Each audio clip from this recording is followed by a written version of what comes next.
చాలా మంది కూడాను పెట్టుబడి పెట్టి డబ్బులు సేవ్ చేయాలి అనుకుంటారు, కానీ ఎక్కడ సేవ్ చేయాలో తెలియక సతమతమవుతూ ఉంటారు. అయితే ఇవాళ నేను ఒక బెస్ట్ సేవింగ్ స్కీమ్ గురించి మీకు చెప్పబోతున్నాను. అదే చిట్ ఫండ్స్.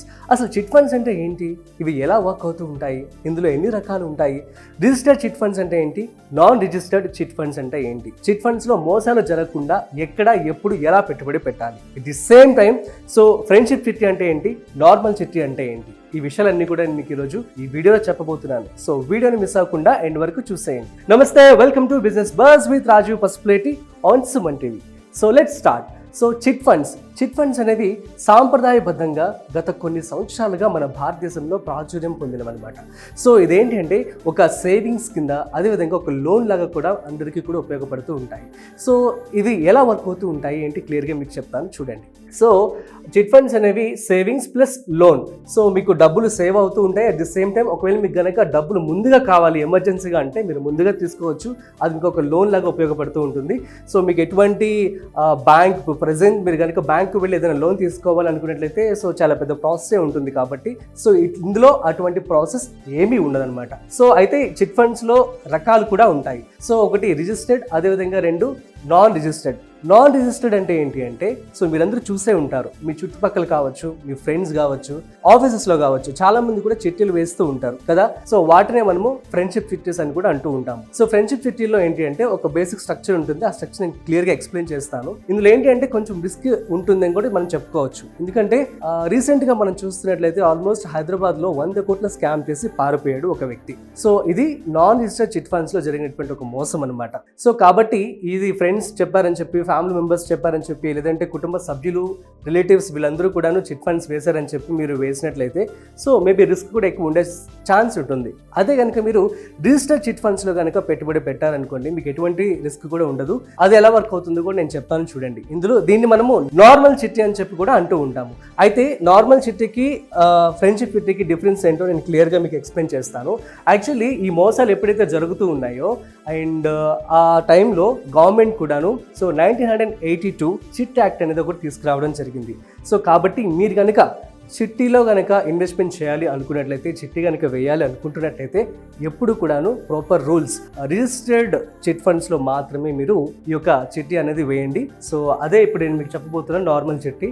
సో 1982 యాక్ట్ ప్రకారం సో వీళ్ళేంటంటే ఆర్ఓసి, రిజిస్టర్డ్ ఆఫ్ చిట్స్ అని చెప్పి సో పర్టికులర్ స్టేట్ గవర్నమెంట్ అనేది రన్ చేస్తూ ఉంటుందన్నమాట. సో వారి దగ్గర నుంచి మీరు రిజిస్ట్రేషన్ అనేది చేసుకోవాల్సి ఉంటుంది. అయితే ఇప్పుడు మనము చిట్టీలో రెండు రకాలు చెప్పాం కదా. సో ఫ్రెండ్షిప్ చిట్టి, అదేవిధంగా నార్మల్ చిట్టి, ఈ రెండు కూడా ఎలా వర్క్ అవుతాయో ఇప్పుడు మనం చూద్దాం. సో ఇక మనం చూస్తున్నట్లయితే నాన్ రిజిస్టర్డ్ చిట్ ఫండ్స్ అనేవి ఎలా వర్క్ అవుతూ ఉంటాయి. ఇందులో మనకు కొంచెం రిస్క్ అయితే ఉంటుంది. సో ఇది ఫ్రెండ్స్ కావచ్చు, ఫ్యామిలీ మెంబర్స్ కావచ్చు, చుట్టుపక్కల వాళ్ళందరూ కూడా వేస్తూ ఉంటారు. సో ఇప్పుడు క్లియర్ గా మీకు నేను నాన్ రిజిస్టర్డ్ చిట్ ఫండ్స్ అనేవి ఎలా వర్క్ అవుతాయో చెప్తా, చూడండి. సో ఇది నాన్ రిజిస్టర్డ్ అనమాట, వీళ్ళు ఎక్కడా కూడా రిజిస్ట్రేషన్ చేసుకోలేదు. సో అక్కడే తెలిసిపోతుంది కొంచెం రిస్క్ అని చెప్పి. నెక్స్ట్ సో దీన్ని ఫ్రెండ్షిప్ చిట్టి అని కూడా అంటూ ఉంటాము. సో ఫర్ ఎగ్జాంపుల్ నేను ఒక ఎగ్జాంపుల్ చెప్తాను. ఒక 25 నెలలకి ₹1,00,000 చిట్టి కాబట్టి లెటస్ టేక్ ABCM అనేవాడు ఒకడు ఆర్గనైజర్ అనమాట. సో ఎవరైతే చిట్టి రన్ చేస్తూ ఉన్నారో తనని ఆర్గనైజర్ అని చెప్పి మనం అంటాము. సో నెక్స్ట్ వచ్చేసి వై. సో ఎట్లా అంటే ఇది ఆల్ఫాబెట్స్ 26 కాబట్టి సో Y25 గా మీరు బ్లైండ్ గా అర్థం చేసుకోండి. సో నెక్స్ట్ వచ్చేసి చిట్ వాల్యూ వచ్చేసి మనకి ₹1,00,000. ఎంత? ₹1,00,000. సో 25 నెలలకి ₹4,000 పర్ మంత్ కట్టాల్సి ఉంటుంది. అయితే ఇప్పుడు 25 × 4,000 సో ఒక్కొక్కరు కడుతూ ఉంటారు కాబట్టి అది ₹1,00,000. సో ఇది నార్మలే. ఫర్ ఎగ్జాంపుల్ ఇప్పుడు ఏ ఉన్నాడు, ఏకి అర్జెంట్ గా డబ్బులు కావాలి. సో ఇప్పుడు ఏం చేశాడు, ఏ చిట్టి కావాలి ₹1,00,000 అని చెప్పి తీసుకున్నాడు. సో ఇందులో ఇంకొక విషయం మీకు చెప్పాలి నేను, ఇక్కడ ఏంటి అంటే ఫిక్స్డ్ ఉంటుంది అంతా కూడా. ఫర్ ఎగ్జాంపుల్ 25 మంది నా ఫ్రెండ్సే కాబట్టి సో అరే నాకు ఈ మంత్ నాకు అవసరం ఉంది, నేను తీసుకుంటా ఫస్ట్ అని చెప్పి, లేదంటే ఇంకో పర్సన్ వచ్చి నేను సెకండ్ మంత్ తీసుకుంటా, థర్డ్ మంత్ తీసుకుంటా అని చెప్పి మీకు మీరు అమాంగ్ యువర్ సెల్ఫ్ మాట్లాడుకొని ఆ విధంగా తీసుకోవచ్చు. లేదనుకోండి సో వాళ్ళు ఏం చేస్తూ ఉంటారంటే ఒక బాక్స్లో పేర్లన్నీ పెట్టేసి తీస్తారనమాట. సో దాన్ని బట్టి ఎవరికి వస్తే వాళ్ళకి ఆ చిట్టి అనేది ఇవ్వడం జరుగుతుంది, ఆ అమౌంట్ అనేది ఇవ్వడం జరుగుతుంది అనమాట. ఓకే. సో ఇప్పుడు మనం చూస్తున్నట్లయితే ఏకి అర్జెంటుగా అవసరం ఉంది, చెప్పాడు నాకు ఈ నెలలో కావాలి, ఫస్టే కావాలి అని చెప్పి. సో అతనికి ₹1,00,000 ఇచ్చేస్తారు. చూడండి, అయితే ఆ ₹1,00,000 ఎలా ఇస్తారో కూడా చూడండి మీరు. ఫస్ట్ మంత్ కదా, సో ఆర్గనైజ్ ఉన్నారు కదా, సో తను కమిషన్ తీసుకుంటారనమాట. మీరు ఎక్కడ చిట్టీలోకి వెళ్ళినా కూడా ఖచ్చితంగా 5% అనేది వాళ్ళు తీసుకోవడం జరుగుతుంది, ఆర్గనైజర్స్ ఎవరైతే ఉన్నారో వాళ్ళు. సో అందులో భాగంగా ₹1,00,000 చిట్టి ఏకి వచ్చేసింది.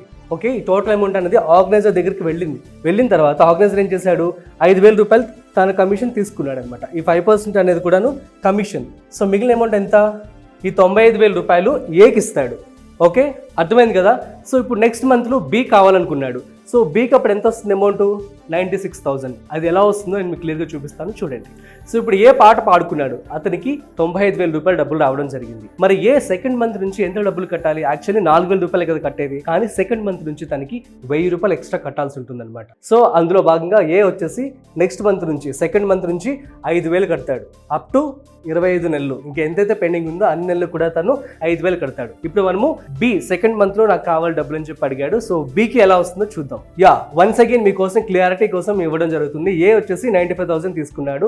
సో సెకండ్ మంత్ లో బి పాడుకున్నాడు. బి పాడుకుంటే ఎంత డబ్బులు వస్తాయి చూడండి. సో ఇది ఆర్గనైజర్ కి వచ్చే అమౌంట్ అనమాట. సో మీ అందరికి కన్ఫ్యూజన్ రావచ్చు, ఏంటి మళ్ళీ ఇక్కడ 97 చూపిస్తున్నారు, 96 చూపిస్తున్నారు, ఇక్కడ 1,000 చూపిస్తున్నారు అని చెప్పి. ఇది ఆర్గనైజర్. మీరు అంతా డబ్బులు ఇచ్చేసిన తర్వాత ఆర్గనైజ్ చేతికి వెళ్తాయి కదా, వెళ్ళిన తర్వాత తన కమిషన్ తీసుకొని మీకు డబ్బులు ఇస్తాడనమాట అట్లా. సో ఇప్పుడు బి పాడుకున్నాడు. పాడుకున్న తర్వాత సెకండ్ మంత్ లో తనకి ఎంత వస్తుంది? 1,01,000. ఈ 1,000 ఎక్కడి నుంచి వచ్చింది అనుకుంటున్నారు? ఇందాక ఏ తీసుకున్నాడు కదా, ఏ పాట పాడుకున్న తర్వాత తను మంత్లీ ఎంత పే చేయాల్సి ఉంటుంది? 5,000. అక్కడ ఒక 1,000 రూపాయలు ఎక్స్ట్రా అయింది కదా, ఆ ఎక్స్ట్రా అమౌంట్ ఇదనమాట, 1,000 రూపాయలు. సో అట్లా ఇందులో భాగంగా ఆర్గనైజర్ ఏం చేస్తాడు? తన కమిషన్ 5,000 కదా, ఈ 5,000 తీసేస్తాడు. తీసేసిన తర్వాత మైనస్ ఎంత వస్తుంది? 1,01,000 మైనస్ 5,000. 1,01,000 plus minus 5,000. 5కే తీసేస్తే ఎంత వస్తుంది మనకి? 96,000. సో 96,000 అనేది బికి ఇవ్వడం జరుగుతుంది. సేమ్ అదే విధంగా థర్డ్ సి పాడుకున్నాడు. సి పాడుకున్నట్లయితే తనకి ఆర్గనైజర్కి ఎంత డబ్బులు వస్తూ ఉంటాయి? 1,02,000. ఎందుకు వస్తుంది 1,00,000? ఇంకో 1,000 పెరిగింది. ఇక్కడేమో 1,000 ఉంది, 1,01,000. అండ్ థర్డ్ మంత్ నుంచి 1,02,000 ఎందుకు వచ్చింది? ఇక్కడ మనకి బి కూడా యాడ్ అయ్యారనమాట. సో బి 2 months 4,000 కట్టాడు. థర్డ్ మంత్ నుంచి బి వచ్చేసి 5,000 కడతాడు. ఏ 5,000 కట్టాడు, అక్కడ ఒక 1,000 యాడ్ అయింది. బి ఇంకొక 5,000 కడతాడు, అక్కడ ఒక 1,000 యాడ్ అయింది. సో 2,000 కదా. సో ఆ 2,000 ఇదనమాట, 1,02,000. ఇందులో నుంచి ఆర్గనైజర్ 5,000 తీసేస్తాడు. తీసేస్తే మిగిలిన అమౌంట్ ఎంత? 97,000. ఈ విధంగా సికి ఇవ్వడం జరుగుతుంది అనమాట. ఇదే విధంగా ఫాలో అవుతూ వస్తూ ఉంటుంది. ఇక మనం వై దగ్గరకు వచ్చేసరికి ఎంత వస్తుంది చూడండి, 1,20,000. సో ప్రాఫిట్, ఎందుకంటే అందరూ కూడా ఎర్లీగా తీసేసుకుంటూ ఉన్నారు కదా. తీసేసుకున్న ఎవరైతే ఫస్ట్ ఎర్లీగా పాట పాడుకొని అమౌంట్ తీసుకుంటారో వాళ్ళు నెక్స్ట్ మంత్ నుంచి 1,000 రూపీస్ ఎక్స్ట్రా కడతారనమాట. అది యాడ్ అవుతూ వస్తూ ఉంటుంది. అట్లా వైకి వచ్చేసరికి 1,20,000 రావడం జరుగుతుంది. సో ఇక్కడ ఎంత వస్తుందంటే ఆర్గనైజర్కి 25వ నెలలో 1,25,000 వస్తుంది. అతని కమిషన్ ఎంత? మైనస్ 5,000 తీసేస్తే 1,20,000. ఈ సేమ్ అమౌంట్ అనేది వైకి రావడం జరుగుతుంది. సో మనం చూస్తున్నట్లయితే ఇక్కడ 2 విషయాలు మనం గమనించాలి. ఏకేమో ఓవరాల్గా ఈ చిట్టి కంప్లీట్ అయ్యేసరికి 24,000 కట్టాల్సి వస్తుంది. అదేవిధంగా వైకేమో 20,000 ప్రాఫిట్ వస్తుంది. ఇది ప్రాఫిట్. సో దీన్ని మనం 2 విధాలుగా చూడొచ్చు. సో ఫర్ ఎగ్జాంపుల్ ఏ ఏంటంటే తనకి ఇప్పుడు 95,000 రావడం జరిగింది కదా, 95,000 ఆన్ ది స్పాట్ కావాలని అడిగాడు. చక్క చిట్టి కాబట్టి వచ్చేసింది. కానీ ఏ కనుక ఈ డబ్బులు ఏదైతే 95,000 రూపాయలు ఉందో ఆర్ 1,00,000 రూపాయలు, సో బయట ఎక్కడికైనా వెళ్ళి తీసుకోవాలనుకున్నారు లోన్ కింద, అది కూడా 2 రూపాయల వడ్డీ కింద. సో అప్పుడు ఎంత వస్తుంది ఏకి? ఆ ఇంట్రెస్టే 2 రూపాయల వడ్డీ మీద 2,000 పడుతుంది 1,00,000 రూపాయలకి కదా. సో 24 నెలలు కాబట్టి 24 నుంచి 25 నెలలు వేసుకుందాం. సో 24 నెలలు, ఎందుకంటే ఫస్ట్ మంత్ తను డబ్బులు ఇస్తాడు కాబట్టి 24 నెలలు వేసుకుందాం. సో 24 నెలలకి 2 రూపాయలు వడ్డీ కింద 2,000 రూపాయలు 1,00,000 రూపాయల కింద చూస్తున్నట్లయితే 24 నెలలకి మనకి 48,000 రూపాయలు వస్తుందన్నమాట. కాబట్టి చిట్టి అనేది ఒక విధంగా కూడా మంచిదని చెప్పుకోవచ్చు. ఎందుకు అంటే తనకి అత్యవసర టైంలో డబ్బులు వచ్చాయి, ఎట్ ది సేమ్ టైం తక్కువ వడ్డీకి రావడం జరిగింది. తనకి పడింది ఎంత? పెనాల్టీ 24,000 రూపాయలు ఎక్స్ట్రా కట్టాను అంతే. అదే కనుక బయట కనుక తను లోన్ తీసుకున్నట్లయితే ఈజీగా ఇంకొక 24,000 ఎక్స్ట్రా కట్టాల్సి వచ్చేది అనమాట. ఇది ఎట్ ది సేమ్ టైం వై వచ్చేసి చక్కగా బెనిఫిట్ పొందాడు, లాస్ట్ వరకు ఉన్నాడు కాబట్టి. దీన్ని మనము ఫ్రెండ్షిప్ చిట్టి అంటాము. కానీ ఫ్రెండ్షిప్ చిట్టీస్ అనేవి కొంచెం రిస్క్ కూడా ఉంటుందన్నమాట. చాలా మంది కూడాను టోకరా వేసి వెళ్ళిపోయారని చెప్పి మనం న్యూసెస్ కూడా వింటూ ఉంటాము. కానీ ఇవంతా సేఫ్ అయితే కాదు. ఇప్పుడు మనము రిజిస్టర్డ్ చిట్ ఫండ్స్ అంటే ఏంటో తెలుసుకుందాం. సో రిజిస్టర్డ్ చిట్ ఫండ్స్ అనేవి ప్రాపర్ రూల్స్ అనేవి ఫాలో అవుతూ ఉంటారు. So at the same time no risk అనమాట. ఇందాక చెప్పాను కదా నేను, ఒక వ్యక్తి 100 కోట్ల స్కామ్ చేసి పారిపోయాడు అని చెప్పి. ఇదంతా కూడా నాన్ రిజిస్టర్డ్ చిట్ ఫండ్స్ లో జరుగుతుంది. కానీ రిజిస్టర్డ్ చిట్ ఫండ్స్ లో ఎటువంటి ఏవి జరగవు. అయితే సో సెక్యూరిటీ అని చెప్పుకోవచ్చు. మరి రిజిస్టర్డ్ చిట్ ఫండ్స్ అనేవి ఎలా వర్క్ అవుతూ ఉంటాయో చూపిస్తా చూడండి. సో ఫర్ ఎగ్జాంపుల్ ఇది 982 చిట్ ఫండ్ యాక్ట్ కింద వాళ్ళు ఏవైతే రూల్స్ ఫాలో అవ్వాలో అవే ఫాలో అవుతూ ఉంటారనమాట. ఎట్ ది సేమ్ టైం ఏదైతే వాళ్ళు ఆంక్షన్ చేస్తూ ఉంటారో నార్మల్ సిటీలో, ఆ రివర్స్ ఆంక్షన్ అనేది కూడా ఎగ్జాక్ట్లీ 5 to 40% లోపు మాత్రమే జరగాల్సి ఉంటుంది, అందుకంటే ఎక్కువ కూడా జరగకూడదు. ఎందుకంటే సో లాస్ వస్తుంది కాబట్టి వాళ్ళు ప్రాపర్ రూల్స్ అనేవి ఫాలో అవ్వడం జరుగుతుంది. సో ఇక్కడ మనం చూస్తున్నట్లయితే సేమ్ ఎగ్జాంపుల్ ఇందాక మనము ఫ్రెండ్షిప్ చిట్టీలో ఏదైతే ఎగ్జాంపుల్ తీసుకున్నామో అట్లాగే తీసుకుందాం ఇక్కడ కూడా ABCD up to Y 25 members అని. సో ఇప్పుడు మరి నలుగురికి వ్యక్తులకి డబ్బులు కావాలి. సో ఏం చేశారంటే వాళ్ళు వేలం పాట పాడారు. సో ఫర్ ఎగ్జాంపుల్ ఇక్కడ A అనే వ్యక్తి 95,000కు పాడి 5,000 లాస్కి సిద్ధంగా ఉన్నాడు. B అనే వ్యక్తి 20,000 రూపాయలకు పాడి 80,000 రూపాయలు తీసుకోవడానికి సిద్ధంగా ఉన్నాడు. అదేవిధంగా C అనే వ్యక్తి 25,000 రూపాయలకు పాడి 75,000 రూపాయలు తీసుకోవడానికి సిద్ధంగా ఉన్నాడు. At the same time D అనే వ్యక్తి 30,000 రూపాయలకు పాడి 70,000 రూపాయలు తీసుకోవడానికి సిద్ధంగా ఉన్నాడు. సో ఇక్కడ మనం చూసినట్లయితే అన్నిటికంటే హైయెస్ట్ ఏముంది ఇక్కడ డి అనే వ్యక్తి 30,000 రూపాయలు వదులుకోవడానికి సిద్ధంగా ఉన్నాడు. కాబట్టి ఆ డి అనే వ్యక్తికి డబ్బులు ఇవ్వడం జరుగుతుంది, ఎందుకంటే ఎక్కువ లాస్ కి తను అంగీకరించాడు కాబట్టి. ఓకే, సో ఇప్పుడు డి అనే వ్యక్తి 30,000 లాస్ కు సిద్ధంగా ఉండి 70,000 తీసుకోవడం సిద్ధమయ్యాడు కాబట్టి ఈ 30,000 రూపాయలని ఏం చేస్తారో చెప్తాను చూడండి. సో ఇప్పుడు మనం ఫస్ట్ మంత్ తీసుకుందాం. సో అందరూ కూడా 4,000 రూపాయలు కట్టారు, 25 మంది కాబట్టి మొత్తం కూడా మనకి చిట్ వాల్యూ వచ్చేసి 1,00,000 రూపాయలు వస్తుంది. ఓకే, సో ఇందులో చిట్టి పాట ఎంత, డి అనే వ్యక్తి ఎంతకు పాడుకున్నాడు, సో 30,000 రూపాయలకి పాడుకున్నాడు, 30,000 వదులుకోవడానికి సిద్ధంగా ఉన్నాడు. సో రిమైనింగ్ అమౌంట్ ఎంత, 70,000 తీసుకోవడానికి సిద్ధమయ్యాడు కాబట్టి తను గెలిచిన అమౌంట్ ఎంత అంటే 70,000 రూపాయలు. దీన్ని మనం విన్నింగ్ అమౌంట్ అని కూడా అంటూ ఉంటాం.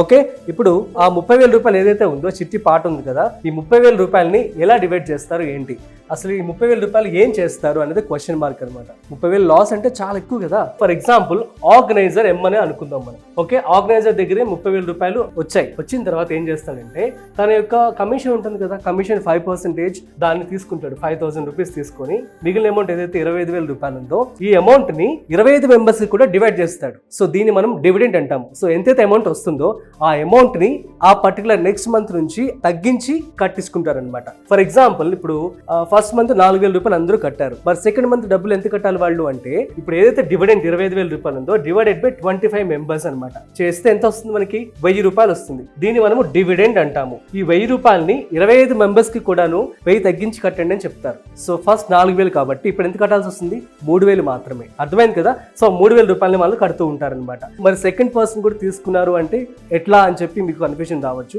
ఇది కూడా మీకు క్లియర్గా ఎక్స్ప్లెయిన్ చేస్తాను చూడండి. ఇప్పుడు ఫర్ ఎగ్జాంపుల్ సో ఏ అనే వ్యక్తికి 72,000 రూపాయలు రావడం జరిగింది. సో తన చిట్టి పాట వచ్చేసి 28,000 రూపాయలు అనమాట. సో 28,000 రూపాయలని ఎలా డివైడ్ చేస్తారు, సేమ్ 28,000 రూపాయలు ఆర్గనైజర్ దగ్గరికి వెళ్ళినప్పుడు ఆర్గనైజర్ 5,000 రూపాయలు తీసుకుంటాడు కమిషన్ గా. మిగిలిన అమౌంట్ ఎంత, 23,000 రూపాయలు. ఈ 23,000 రూపాయలు డివైడెడ్ బై 25 మెంబర్స్. సో చేస్తే ఎంత వస్తుంది మనకి, 920 రూపీస్ వస్తుంది. ఇందాక వాళ్ళు ఎంత కట్టారు, సెకండ్ మంత్ లో 3,000 కట్టారు. ఇప్పుడు థర్డ్ మంత్ ఎంత కట్టాల్సి వస్తుంది, సో ఏదైతే ఈ యొక్క 4,000 ఉందో 4,000 మైనస్ 920 రూపాయలు చేస్తే ఎంత వస్తుంది అమౌంట్ మనకి, 3,080 రూపాయలు వస్తుంది అనమాట. ఈ అమౌంట్ ని అందరూ కూడాను థర్డ్ మంత్ లో కట్టాల్సి ఉంటుంది. ఇదే విధంగా ఎవరైతే ఆ వేలం పాట పాడుకుంటూ ఉంటారో ఎంతైతే అమౌంట్ కి, సో ఆ అమౌంట్ ఏదైతే మిగిలిన అమౌంట్ ఉంటుందో ఆ అమౌంట్ డివైడెడ్ బై 25 మెంబర్స్ చేసి అందరికి కూడాను పాస్ చేస్తారు. అట్ ది సేమ్ టైం ఆ అమౌంట్ అనేది ఈ విధంగా ఇంక్రీజ్ అవుతూ వస్తుంది అనమాట. ఫర్ ఎగ్జాంపుల్ సేమ్ ఇదే అమౌంట్ కి పాడుకున్నారు అనుకోండి, సో 3080 కంటిన్యూ అవుతూ వస్తూ ఉంటుంది అనమాట 25 మంత్స్ వరకు కూడాను. సో ఇప్పుడు ఇక్కడ ఏదైతే 72,000 ఉందో అది 74 అవ్వచ్చు, 80 అవ్వచ్చు. ఆ ఎక్కడ ఎంతైతే పాట పాడుకుంటారో సో మిగిలిన అమౌంట్ ఏదైతే ఉందో ఆ అమౌంట్ ను మాత్రమే వాళ్ళు డివిడెండ్ చేసి ఇస్తూ ఉంటారు అనమాట. అది మనకి 3080 థర్డ్ మంత్ అయింది కదా. సో ఫోర్త్ మంత్ వచ్చేసి 3,100 అవ్వచ్చు, ఫిఫ్త్ మంత్ వచ్చేసి 3,200 అవ్వచ్చు. అదే విధంగా అలా పెరుగుకుంటూ వెళ్తుంది అనమాట. సో ఈ విధంగా నార్మల్ చిట్టీస్ అనేవి వర్క్ అవుతూ ఉంటాయి. ఇప్పుడు మనం నార్మల్ చిట్టి తీసుకున్నాం. సో ఈ నార్మల్ చిట్టీలో మొత్తం టోటల్ అమౌంట్ వచ్చేసి ఎంత, చిట్ వాల్యూ 1,00,000 రూపీస్. సో కానీ యావరేజ్ గా dividends, so for example ABCD అందరూ పాడుకున్నారు కదా, పాడుకున్న తర్వాత వచ్చేటువంటి బిడ్ ఏదైతే డివిడెంట్ అమౌంట్ ఉందో అది తీసేసిన తర్వాత పే చేస్తారు కదా వాళ్ళు. సో ఈ అమౌంట్ అంతా కూడా కుములేటివ్ గా మనం యాడ్ చేసుకున్నట్లయితే అరౌండ్ 85,000 రూపీస్ ఒక పర్సన్ వచ్చేసి పే చేస్తాడు అనమాట. అంటే ఇక్కడ 1,00,000 రూపాయల్లో 1,00,000 కట్టట్లేదు వాళ్ళు, సో 85,000 రూపీసే కడుతున్నారు. అంటే దీన్ని బట్టి ప్రతి ఒక్కరికి ఎవరైతే ఇలా ఉన్నారో వాళ్ళందరికీ కూడా 15,000 రూపాయలు ఒక బెనిఫిట్ అయితే పొందారని చెప్పి మనం అనుకోవచ్చు. ఓకే, సో ఎందుకంటే వాళ్ళు మొత్తం 1,00,000 రూపాయలు కూడా పే చేయట్లేదు. సో ఈ విధంగా ఆఖరికి లాస్ట్ ABCD అందరూ పాడుకున్నారు, Y లాస్ట్ లో కనుక తీసుకున్నట్లయితే తనకి 15,000 రూపాయలు లాభం అనమాట. తను పే చేసేది ఎంత, జస్ట్ 85,000 రూపాయలు పే చేస్తాడు, కానీ తనకి 1,00,000 రూపాయలు వస్తున్నట్లే అనమాట. సో మొత్తం 15,000 రూపాయలు కూడా యాడ్ అయిపోయి తనకి ప్రాఫిట్ వచ్చేసి 15,000 రూపాయలు, టోటల్ అమౌంట్ వచ్చేసి 1,00,000 అయితే తనకి రావడం జరుగుతుంది. సో ఈ విధంగా నార్మల్ చిట్టీస్ అనేవి క్యాలిక్యులేట్ అవుతూ ఉంటాయి. సో ఇప్పుడు మనం డి విషయానికి వచ్చేద్దాం. డి ఇప్పుడు మనం 30,000 రూపాయలు వేలం పాట పాడేసి 70,000 రూపాయలు తీసుకున్నారు కాబట్టి సో తను మొత్తం ఎంత పే చేశాడు, 85,000 రూపాయలు పే చేశాడు. అంటే తను ఎక్స్ట్రా పే చేసింది ఎంత, 15,000 రూపాయలు ఎక్స్ట్రా పే చేశాడు. ఆ 70,000 రూపాయలు బయట కనుక తను వడ్డీకి తీసుకున్నట్టయితే 2 రూపాయల వడ్డీ కింద తనకి ఈజీగా 30,000 రూపాయలు అయితే పడుతుందన్నమాట. సో దాంతో కంపేర్ చేసుకుంటే హాఫే కదా. So around 1 rupee are 1 rupee కంటే తక్కువ వడ్డీకి తనకి డబ్బులు వచ్చినట్లు అనమాట. సో ఈ విధంగా ఈ నార్మల్ చిట్టీస్లో బెనిఫిట్స్ అయితే ఉండడం జరుగుతుంది. సో మీ అందరికీ కూడా క్లియర్గా అర్థమని చెప్పి అనుకుంటున్నాను. ఏమైనా డౌట్స్ ఉంటే ప్లీజ్ కామెంట్ చేయండి, మేము మీకు రిప్లై ఇస్తాము. అయితే చిట్ ఫండ్స్ అవసరమా, ఇవి ఎంతవరకు ఉపయోగపడతాయి అంటే, సో నేనైతే ఉపయోగపడతాయనే చెప్తాను. ఎందుకు అంటే, సో చిట్ ఫండ్స్ లేదంటే అదర్ ఇన్వెస్ట్మెంట్స్ లైక్ ఆర్డీ కావచ్చు, ఎఫ్డి కావచ్చు, లేదంటే మ్యూచువల్ ఫండ్స్ ఆర్ అదర్ ఇన్వెస్ట్మెంట్స్లో కనుక మీరు పెట్టుబడి పెట్టారు అనుకోండి, ఇది మార్కెట్ వోల్టాలిటీని బట్టి డిపెండ్ అయి ఉంటుంది అనమాట. ఫర్ ఎగ్జాంపుల్ రీసెంట్గా చూస్తున్నాం, సో ఆర్బీఐ రీసెంట్గా రెపో రేట్ని కూడా తగ్గించడం జరిగింది 5.5%. దీనివల్ల ఏంటంటే ఇంట్రెస్ట్ రేట్స్ కూడా తగ్గాయి మనకి. సో కాకపోతే చిట్ ఫండ్స్లో ఏంటి అంటే మనకి బెనిఫిట్ ఉంటుంది. సో ఫర్ ఎగ్జాంపుల్ మీకు ఫిక్స్డ్ అమౌంట్ రిటర్న్స్ అనేవి ఉంటాయి, అట్ ది సేమ్ టైం 12% వరకు రిటర్న్స్ వచ్చే ఛాన్స్ ఉంటుంది. అఫ్ కోర్స్ అదర్ ఇన్వెస్ట్మెంట్స్లో కూడా వచ్చే అవకాశం ఉంటుంది, కాకపోతే ఏంటంటే అవి టైం టేకింగ్ ప్రాసెస్ అనమాట.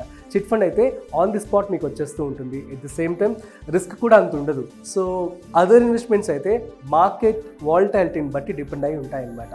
So that's it guys. So కాబట్టి నేనైతే ఎమర్జెన్సీకి ఉపయోగపడే విధంగా, అదేవిధంగా ఇన్స్టాంట్గా మీకు డబ్బులు కావాలనుకున్నట్లయితే సో బెస్ట్ యూజ్ అనమాట. సో ఈ చిట్ ఫండ్స్ అనేవి లోన్ ప్లస్ సేవింగ్స్ కింద మీకు ఉపయోగపడతాయి. సో ఎట్లా అనుకున్నట్లయితే సేవింగ్స్ రూపంలో మీరు చూసినట్లయితే 12% ఆఫ్ వడ్డీ మీకు రావడం జరుగుతుంది మీరు పెట్టుబడి పెట్టేటువంటి డబ్బులకి. అదేవిధంగా లోన్ రూపంలో కనుక మనం చూసుకున్నట్లయితే ₹1 కంటే తక్కువ వడ్డీకే మీకు డబ్బులు అనేవి రావడం జరుగుతుంది అనమాట. సో ఈ విధంగా మీకు చిట్ ఫండ్స్ అనేవి ఉపయోగపడుతూ ఉంటాయి అదర్ ఇన్వెస్ట్మెంట్స్తో కనుక పోల్చినట్లయితే. సో మరి ఇటువంటి chit funds registered and genuine and ఆన్లైన్లో రీసెంట్గా వచ్చినటువంటి ఒక కంపెనీని నేను మీకు సజెస్ట్ చేయబోతున్నాను. సో మీరు కూడా ప్రాపర్ రీసెర్చ్ చేసి ఒకవేళ నచ్చినట్లయితే ఇన్వెస్ట్మెంట్ చేసుకోండి. సో ఈ కంపెనీ పేరు ఏంటంటే MyPaisa. ఇది ఇండియాలోనే #1 డిజిటల్ చిట్ ఫండ్ ప్లాట్ఫామ్ అనమాట. సో ఇది మీకు play store at the same time app store రెండింటిలో కూడా అవైలబుల్గా ఉంటుంది. నేను లింక్ అనేది వీడియో డిస్క్రిప్షన్లో ఇస్తాను, ఇప్పుడే వెళ్ళి మీరు డౌన్లోడ్ చేసుకొని చిట్ ఫండ్స్లో ఇన్వెస్ట్మెంట్ చేసుకోండి. అయితే ఈ యొక్క యాప్ అనేది ఎలా వర్క్ అవుతుందని క్లియర్గా మీకు స్టెప్ బై స్టెప్ చూపిస్తాను, చూడండి. ఒకసారి మీరు ఇన్స్టాల్ చేసుకున్న తర్వాత ఫస్ట్ మీకు లాంగ్వేజ్ కూడా చూపిస్తుంది అనమాట. సో ఆ తర్వాత మీరు లాంగ్వేజ్ సెలెక్ట్ చేసుకోండి అండ్ ఇందులో క్లియర్గా డీటెయిల్స్ అనేవి కూడా ఉంటాయన్నమాట. మనం చూసినట్లయితే వెల్కమ్ టు MyPaisa అని చెప్పి ఉంది, India's most trusted digital chit app అని చెప్పి మనం చూస్తూ ఉన్నాం. సో ఇక్కడ మీరు సైన్ అప్ అవ్వాల్సి ఉంటుంది అనమాట. లాగిన్ అవ్వండి. ఇక్కడ మీరు ఎలా రిజిస్ట్రేషన్ చేసుకోవాలంటే మీకు మొబైల్ నెంబర్ ఇవ్వండి. ఇక్కడ enter your mobile number, OTP అనేది రావడం జరుగుతుంది అనమాట మీకు.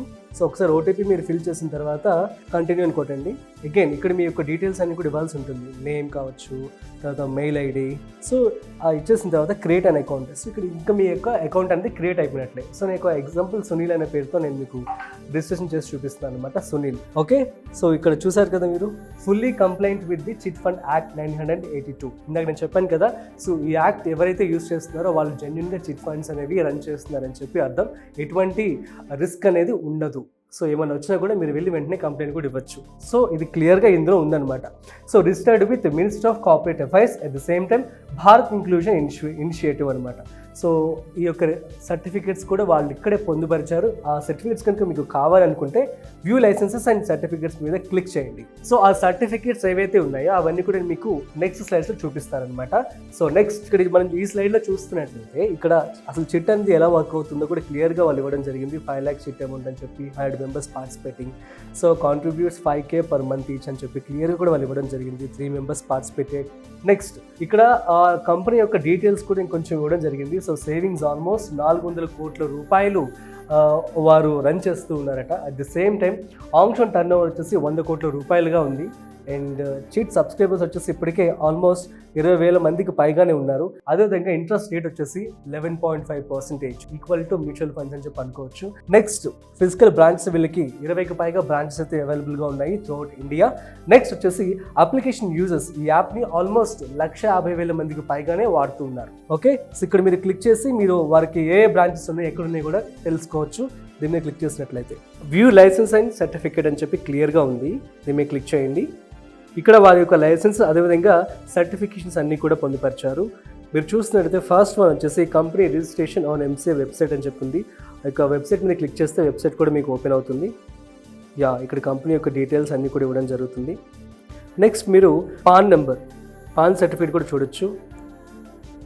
నెక్స్ట్ టాన్ నెంబర్, అదేవిధంగా వ్యూ సర్టిఫికేట్ మీద క్లిక్ చేసినట్లయితే మీకు టాన్ సర్టిఫికేట్ కూడా ఓపెన్ అవుతుంది. CIN నెంబర్ కూడా ఉందన్నమాట, ఈ సర్టిఫికేట్ కూడా మీరు చూడొచ్చు. సో ఈ విధంగా సర్టిఫికేట్స్ అన్ని కూడా వాళ్ళు పొందుపరచడం జరిగింది. మీరు కనుక ఇన్వెస్ట్మెంట్ చేసే ముందుగా ఒకసారి స్టడీ చేసుకొని ఈ సర్టిఫికేట్స్ కూడా వెరిఫికేషన్ చేసుకొని ఆ తర్వాత ఇన్వెస్ట్మెంట్ మొదలు పెట్టుకోండి. సో గైస్, ఇందులో ఇంకొక బెనిఫిట్ ఏంటంటే మీకు 24 hours కూడా కస్టమర్ సపోర్ట్ ఉంటుంది. అట్ ది సేమ్ టైం మీరు రిజిస్ట్రేషన్ చేసుకున్న తర్వాత వాళ్ళే మీకు కాల్ చేసి ఫుల్గా డీటెయిల్స్ కూడా ఎక్స్ప్లెయిన్ చేయడం జరుగుతుంది అనమాట. మీ పొదుపుకి, మీ భవిష్యత్తుకి ఇప్పుడే ప్లాన్ మొదలు పెట్టండి. ఇంకెందుకు ఆలస్యం, ఇప్పుడే మైపాస్ యాప్ ని డౌన్లోడ్ చేసుకొని మీ చిట్టిని మొదలు పెట్టండి. ఇది ఇండియాలో one of the #1 digital chit fund company MyPaisa. So link అయితే డిస్క్రిప్షన్ లో అవైలబుల్ గా ఉంటుంది. సో వెళ్ళి మీరు డౌన్లోడ్ చేసుకొని చిట్ ఫండ్ లో ఇన్వెస్ట్మెంట్ చేసుకోండి. That's it. సో మీ అందరికీ చిట్ ఫండ్స్ గురించి పూర్తిగా అర్థమైంది చెప్పి అనుకుంటున్నాను. సో దీనికి సంబంధించి ఏమైనా డౌట్స్ ఉంటే కామెంట్ చేయండి, మేము మీకు రిప్లై ఇస్తాము. అండ్ ఈ యొక్క మైపైసా యాప్ లింక్ అనేది డిస్క్రిప్షన్ లో ఉంటుంది, మీరు వెళ్ళి డౌన్లోడ్ చేసుకోవచ్చు. మరొక ఇంట్రెస్టింగ్ కాంటెంట్ తో మళ్ళీ కలుద్దాం. అంతవరకు చూస్తూనే ఉండండి Suman TV. This is Rajeev signing off. Video నచ్చినట్లయితే లైక్, షేర్ అండ్ సబ్స్క్రైబ్.